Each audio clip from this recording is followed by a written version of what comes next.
तुमच्या मनातील तीव्र इच्छा तुम्ही स्वामींना मागत आहात, स्वामींना सांगत आहात, पण ती इच्छा पूर्ण होण्याऐवजी आणखीनच स्वामी लांबवत आहेत. ती इच्छा पूर्णच होत नाही, पण या गोष्टीचा तुम्हाला खूप त्रास होत आहे. मग तुम्हाला काय वाटतं, हे सर्व करून स्वामींना खूप मोठा आनंद होणार आहे का? स्वामींना यातून समाधान मिळणार आहे का?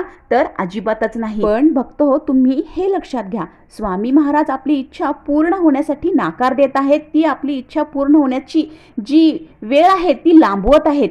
मग अशा वेळेला जो आपल्याला त्रास होत आहे, ह्या आपल्या त्रासाने जो आपल्याला त्रास होत आहे, ह्या त्रासाने आपले वाईट कर्म जे आहे त्या वाईट कर्माचा इथे क्षय होत असतो. आणि हे सर्व करण्यामागे स्वामींचा खूप मोठा उद्देश असतो. आणि हा उद्देश ज्या दिवशी तुम्हाला समजेल तेव्हा तुमची इच्छा तर पूर्ण होणारच, फक्त ती इच्छा पूर्ण होण्यासाठी थोडासा वेळ लागणार. कारण भक्त हो, कर्माचे दोष दूर होण्यासाठी थोडा उशीर लागतो. आणि एकदा का आपले कर्म, आपले प्रारब्ध संपले, तर त्या ठिकाणी फक्त आणि फक्त स्वामी आणि आपण आणि आपल्या मनातील इच्छा एका क्षणार्धात पूर्ण होईल. श्री स्वामी समर्थ. जय जी स्वामी समर्थ.